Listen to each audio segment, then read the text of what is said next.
Yung pata ng baka, makikita nyo dito, humihiwalay yung laman sa buto. Sabi nga nila, parang jelly o gulaman.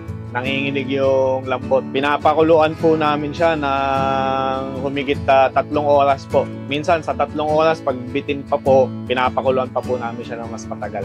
Sa dami ng kainan dito sa Baliwag, Bulacan, masasabi kong kakaiba yung sa amin dahil kami lang ang kauna-unahan o nag-iisang nag-o-offer ng sinigang na mayroong iba't ibang klase ng parts o iba't ibang klaseng laman na tinitinda.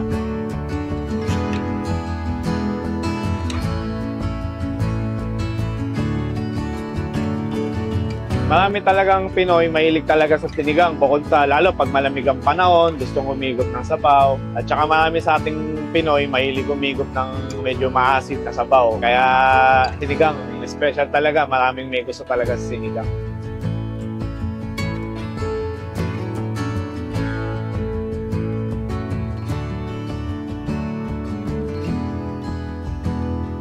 Marami nagsasabi masarap yung sinigang na paa ng baka namin dahil malinamnam siya. Bihira yung sinigang na baka, lalo na yung paa. So pagka tinikman mo yung sabaw niya, malalasahan mo talaga yung linamnam ng baka, yung asim ng sinigang, at saka yung espesyal na lasa niya. Tapos yung pampaalat niya, normal lang naman, hindi naman sobra, hindi naman kulang. Makakasigurado po tayo na pag kumain po tayo dito, sobrang lambot po nung paa ng baka. Makakasiguro po kayo na quality, malinis po ang pagkakaluto po namin dito.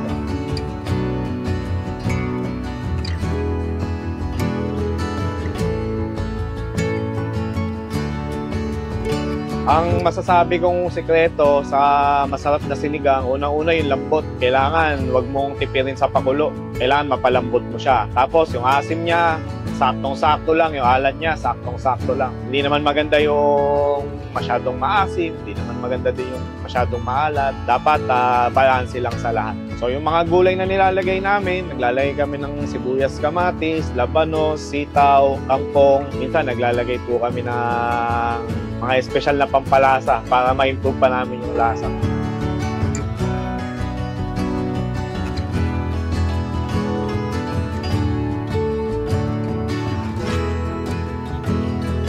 Sa ulo ng baboy, meron po tayong tagpo 200, tapos yung malalaki po, meron pong 220 up to 250 po.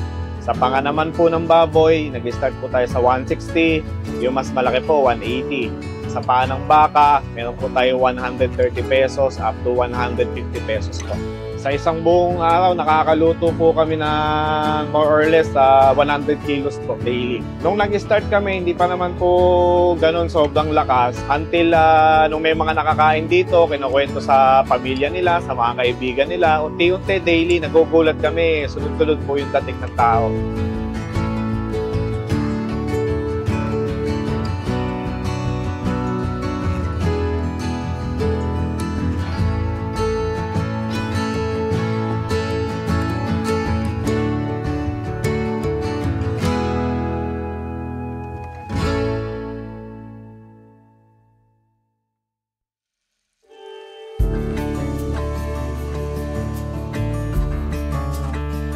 Ako po si JM Manalo, ang owner po ng Sir Sinigang na located po dito sa San Jose, Baliwag, Bulacan. I-start po kami last September 5, so wala pa po kaming 1 month. Bali dito sa Sir Sinigang, meron po kaming sinigang na ulo ng baboy, meron po kaming sinigang na panga ng baboy, yung paa o pata ng baka, meron din po kami sinigang na tuna at saka yung sinigang na lechong kawali. Nagsimula tong concept na to, dati na kasi kung nakakakain ito sa Manila. Ngayon magbe-bare months, bagay na bagay sa panahon, kaya naisipan kong dalhin siya dito. Lalo na yung pata ng baka na dati pa gusto ko lang itinda dito.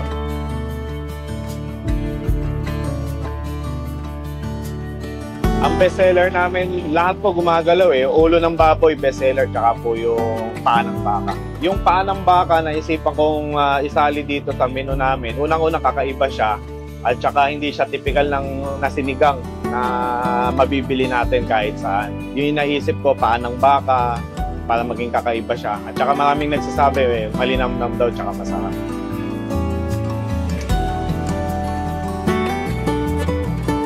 Ang marami sa customers namin dito, yan, yung mga rider, mga dumadayo po magmula pa Umbong, Kalumpit, Bulacan, Bustos, Angat, San Rafael, hanggang Candaba, Pampanga, may dumadayo po dito. May dumayo pa rito, nung last time, taga Caloocan pa po, nagpunta po dito.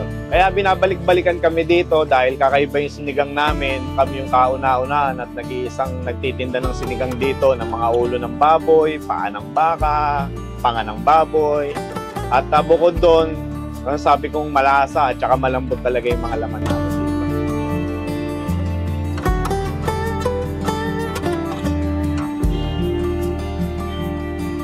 Lahat naman ng food business, hindi naman palaging maganda, hindi din palaging pangit. So normal lang, tsatsagain lang natin. Lahat naman ng negosyo, up and down talaga eh. So tuloy-tuloy lang, wag lang susuko, kahit minsan mahina. Pero ito, natutuwa kami dahil maganda yung reaction ng mga tao. Nagsimula kami na naging malakas talaga. Sir, anong part po yan? Ito po, paa po ng baka, o mata ng baka. Magkano po yan? 130 po dito sir, with rice na.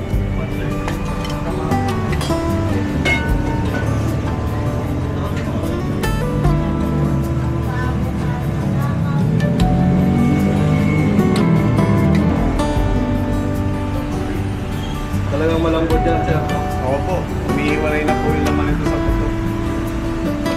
Nagpapasalamat po kami sa mga customers po namin na balik ng balik dito. Regular na pumupunta dito at sa mga hindi pa po nakakapunta at nakakasubok, punta na po kayo dito sa Sir Sinigang. Located po San Jose, Baliwag, Bulacan. Open po tayo daily from 8 a.m. up to 9 p.m. po. Punta na po kayo dito. Maraming salamat po.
Sir, anong part po yan?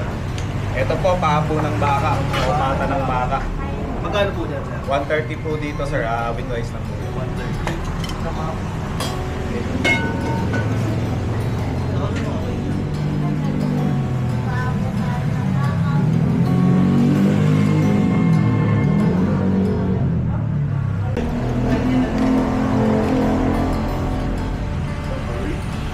Talagang malambot yan, sir, no? Opo, umiiwalay na po yung laman nito sa puto. bukod sa pata ng baka sir, meron pa kayong ulo tsaka Ulo, tsaka po panga ng baboy. panga ng baboy. Ito po, 160 panga po. 116 yung panga. Opo. May kanin na po lahat yun. Sige boss, order din ako ng isa. Ganun pa na lang. Alam sa sir. Ilang oras yung pinakuluan yan sir? Ito po, mga 2 kalahating oras. Yung sa pata ng baka ko. Mga 3 oras po.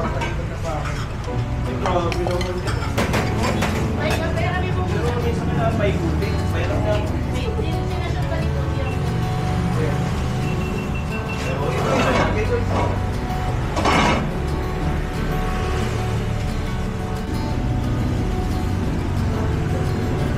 Sa isang araw sir, nakakailang kilo po kayo ng karne.